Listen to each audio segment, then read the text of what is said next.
All of this happened because of fanatics and arguments about the next world. The Templars come to kill you.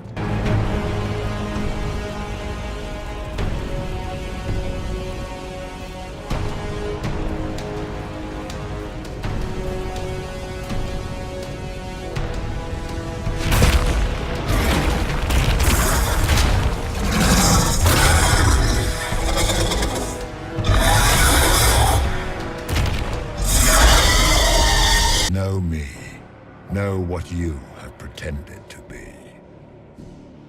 Exalt the Elder One. The will that is Corypheus. I am here to anchor.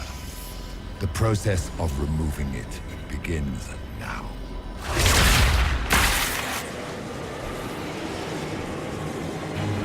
It is your fault, Herald. You interrupted a ritual years in the planning, and instead of dying, you stole its purpose. I do not know how you survived, but what marks you as touched, what you flail at rifts, I crafted to assault the very heavens.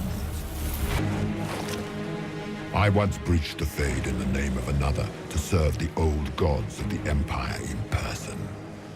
I found only chaos and corruption, dead whispers. For 1,000 years I was confused, no more.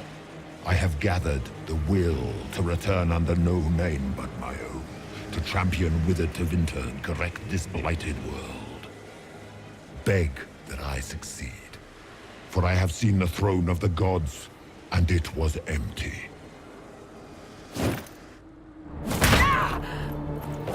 You expect me to fight, but that's not why I kept you talking.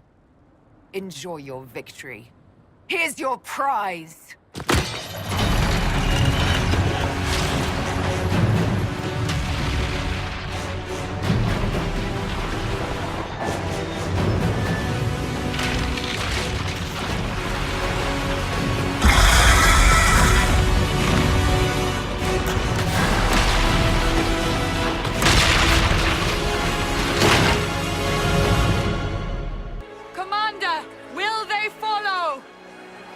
Inquisition! Will you follow? Will you fight?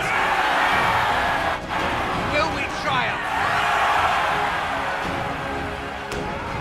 Your leader, your herald, your Inquisitor!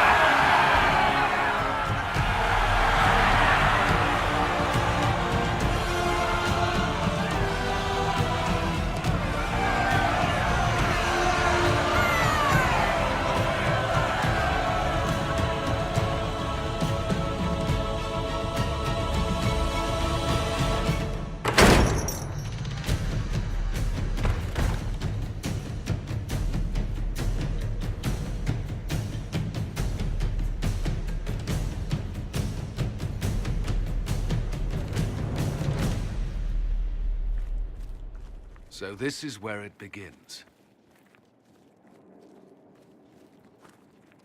It began in the courtyard. This is where we turned that promise into action. But what do we do? We know nothing about this Corypheus except that he wanted your mark.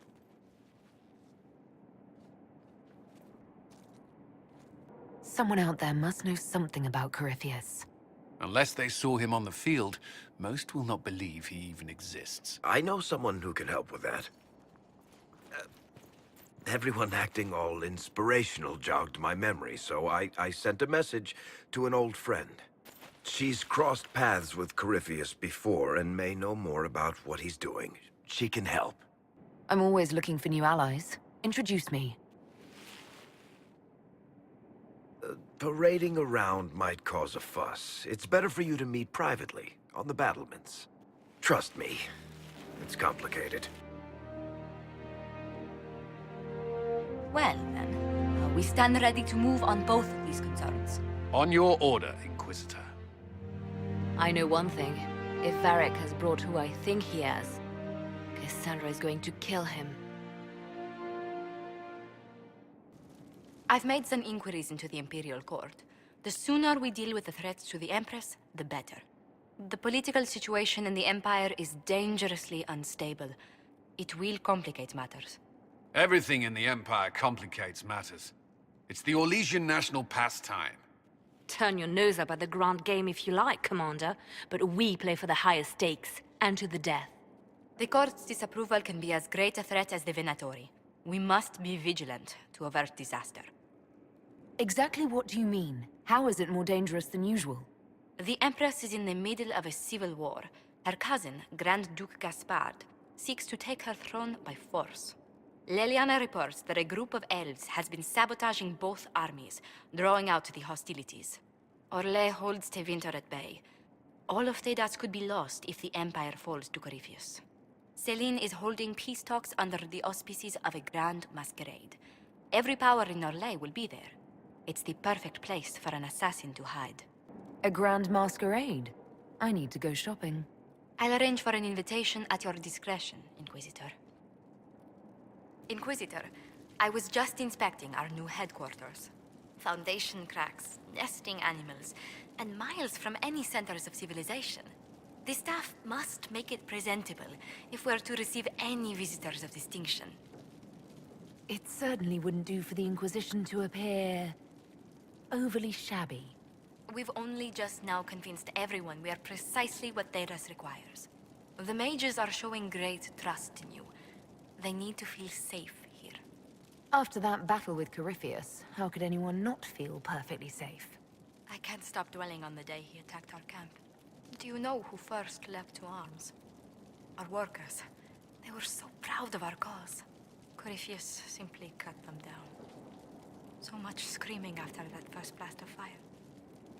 So many people turned to ash. I can't permit bad memories to influence the job we must do. A proper example to set for those still alive. Well, before I return to my duties, allow me to congratulate you on your appointment as Inquisitor, my lady. I will now bring diplomatic issues to your attention, and I'm more than happy to help with any situations that arise. I'd be delighted if you could conjure up a marble bath within the next hour. I'll attempt to add that to the list. Inquisitor, is it true? Is the mark on your hand magic cast by Corypheus? Corypheus claimed it's a spell gone wrong. I wanted to think it was a blessing. A sign the Maker was returning to his creation. How credulous of me. Perhaps the Maker set these events in motion so long ago we can no longer see his hand in them. It would be fitting if that were true. Does it hurt? The anchor, that is. Only when I laugh. Very good, Inquisitor. A situation requires your attention, Inquisitor.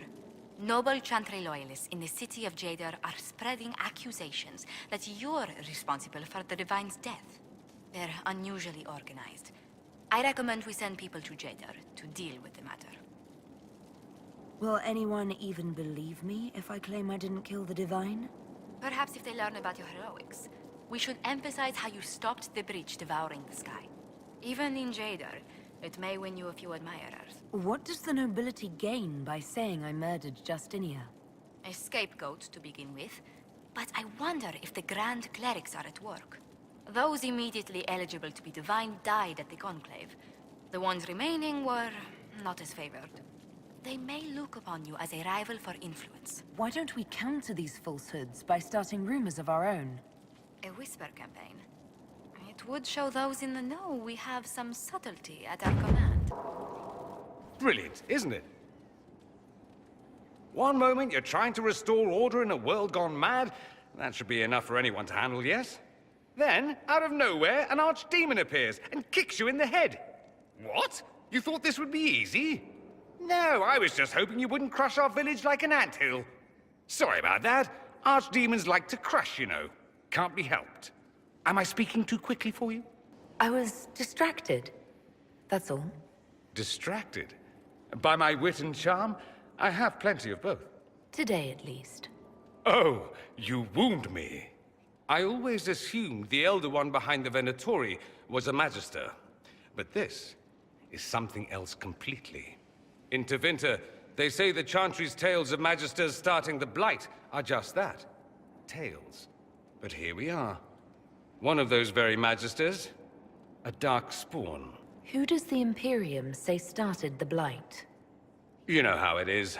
Not us. They say dark spawn were always there. Magisters and the Blight aren't even related. Is that a surprise? No one wants to admit they shit the bed. But if Corypheus is one of the Magisters who entered the Black City and he's Darkspawn, what other explanation is there? Why does that make you angry? Because the Imperium is my home. I knew what I was taught couldn't be the whole truth, but I assumed there had to be a kernel of it, somewhere. But no, it was us all along. We destroyed the world. Last I checked, the Blights hadn't actually destroyed the world. Not for lack of trying. If they were more clever, they'd have unleashed something that would really do the job. No one will thank me, whatever happens. No one will thank you either. You know that, yes? That attitude must be why they kicked you out of the Imperium. They didn't kick me out? Well, only because they never got around to it. Eventually, they might have. All I know is this. Corypheus needs to be stopped. Men like him ruined my homeland. I won't stand by and let him ruin the world.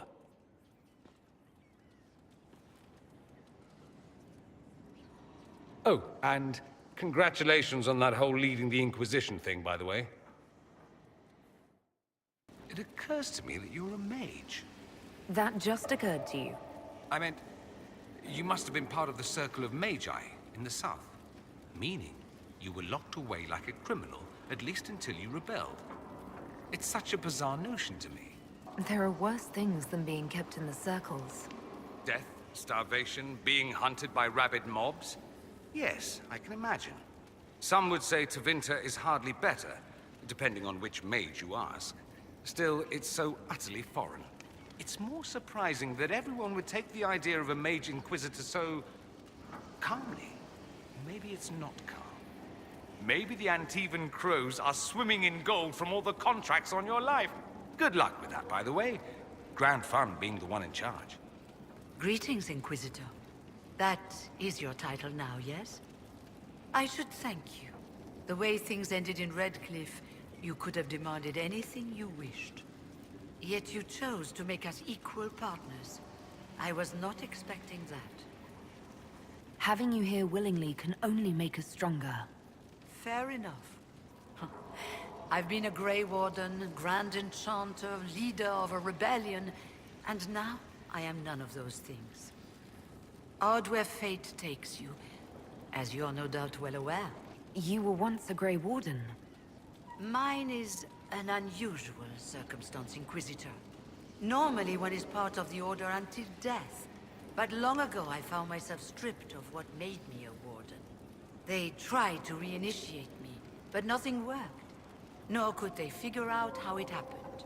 So I was sent to the Circle of Magi, the first Warden ever to be kicked out. Quite the achievement. You sound happy about it. Becoming a Warden seemed like a dream when I was first conscripted. Towards the end, however, my brothers and sisters, they felt I had somehow cheated death.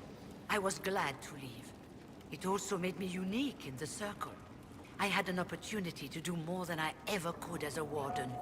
You mean you began the Mage Rebellion? I pushed for our vote to free the Circles of Magi.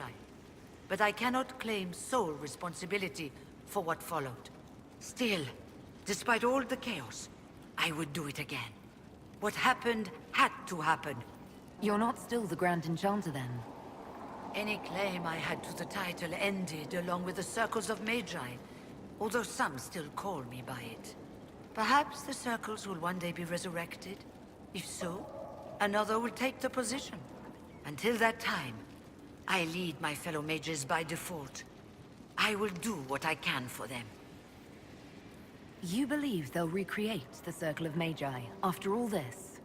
It depends on who the next Divine is, and what she offers.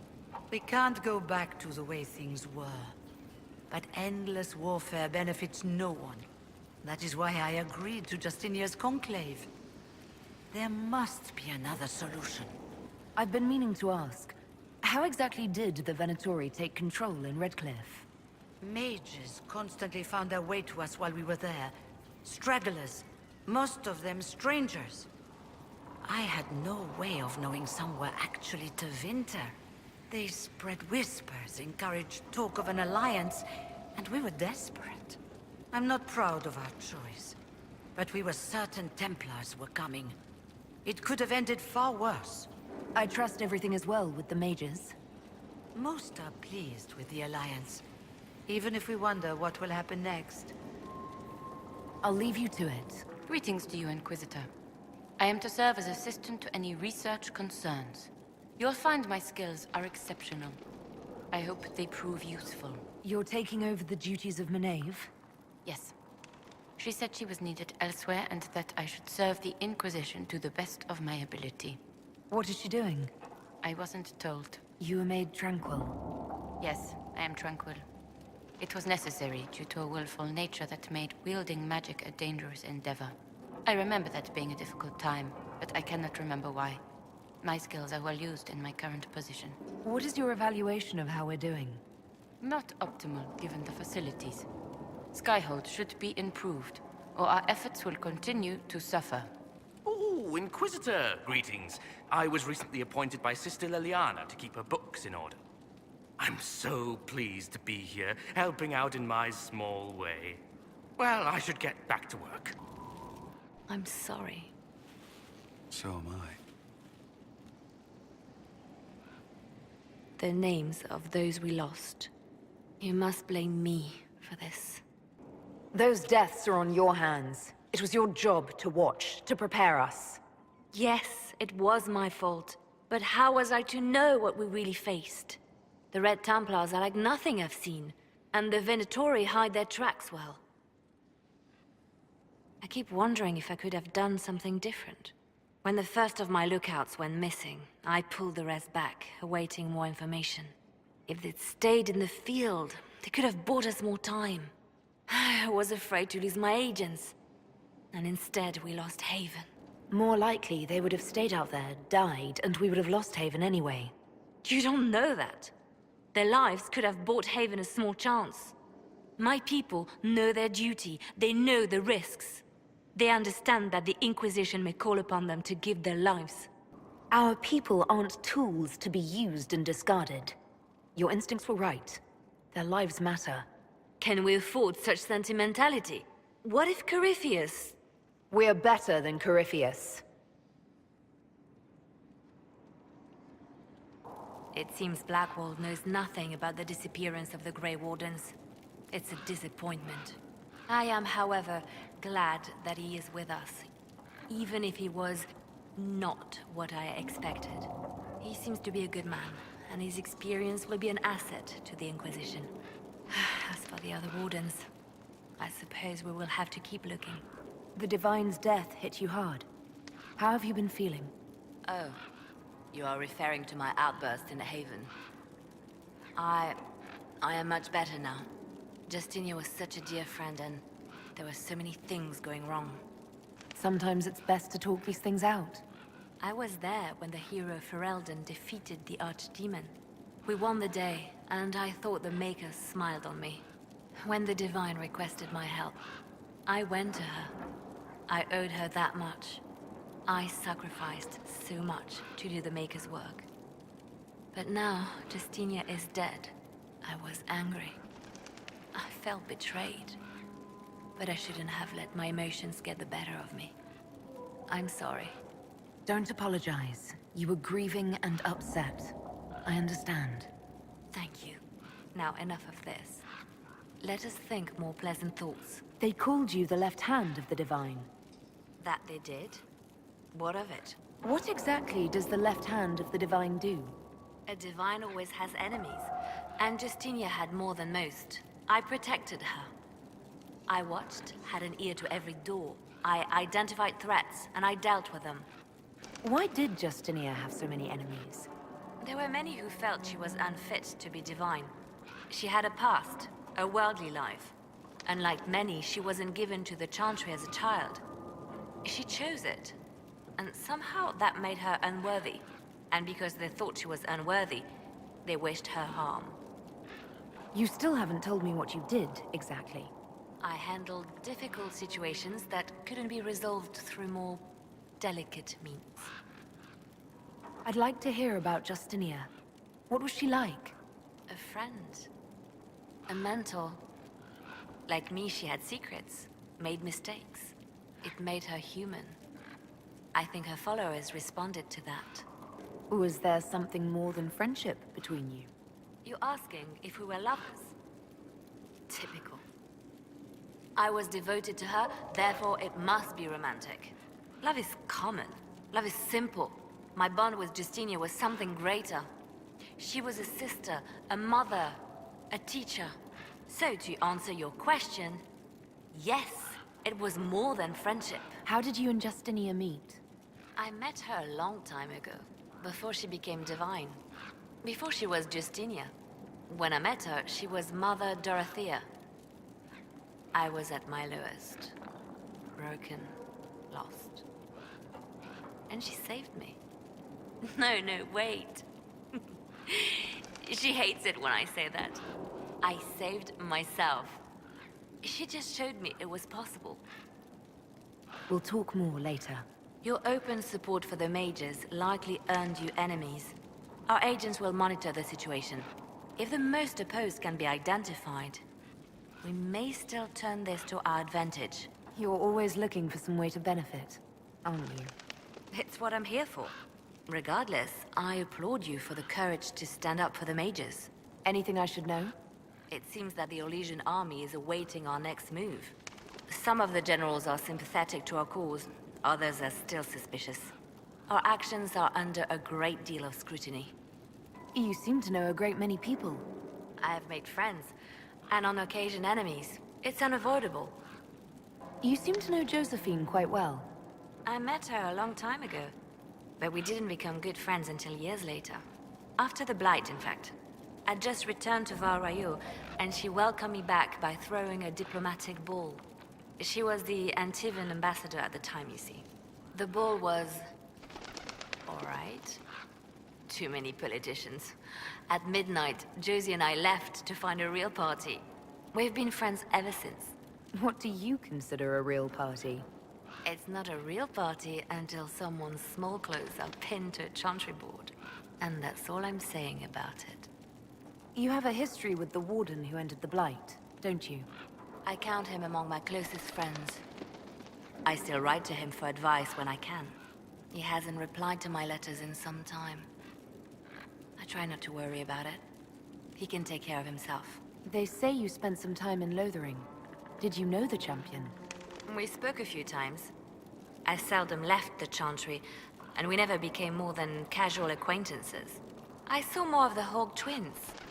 Bethany in particular. She would spend time in meditation at the Chantry, and she seemed to like my stories. The other one, the young man, he was a little surly. We can continue this conversation later. You know where I am. Greetings.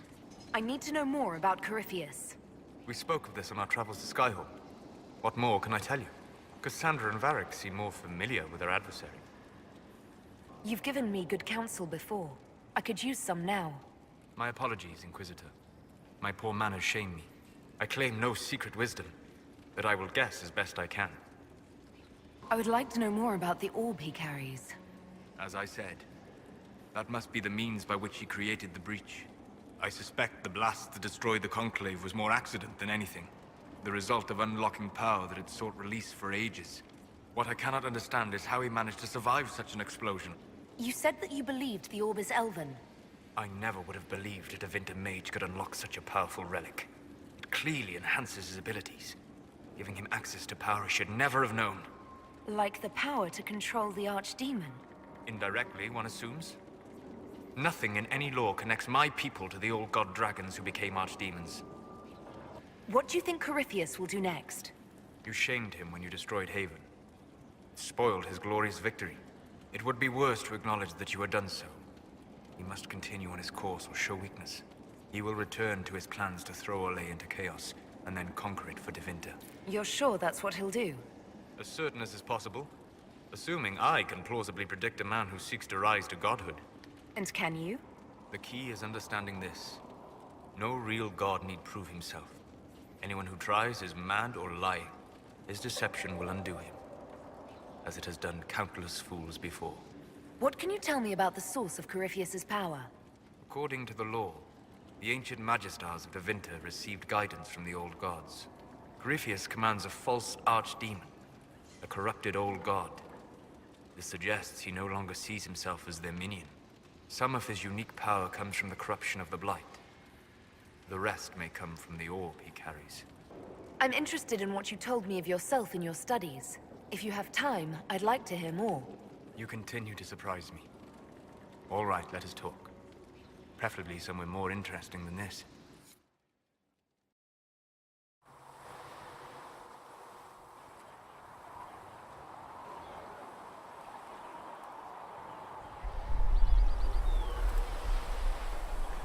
Why here?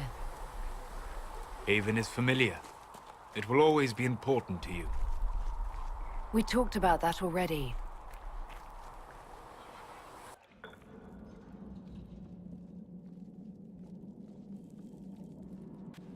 I sat beside you while you slept, studying the anchor.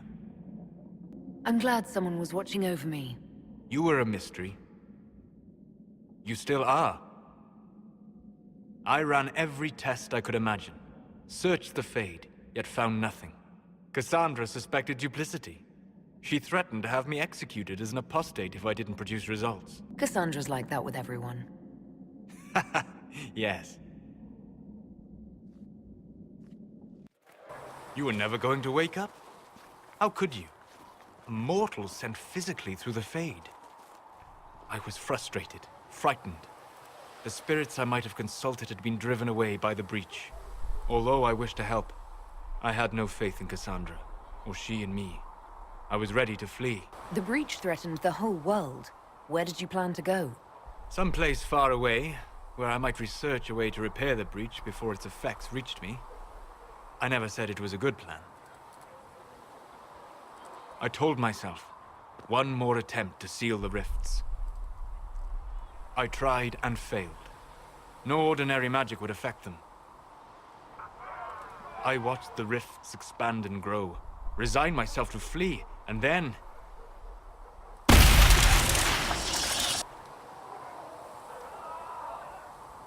It seems you hold the key to our salvation. You had sealed it with a gesture. And right then, I felt the whole world change. For all our sakes, I'm pleased that you stuck around. As am I. You have fractured rules of man and nature. And you will shatter more before you are done. Visiting me here, even as a mage, it should not have been so easy for you. What do you mean? Where do you think we were? This isn't real. That's a matter of debate. Probably best discussed after you wake up.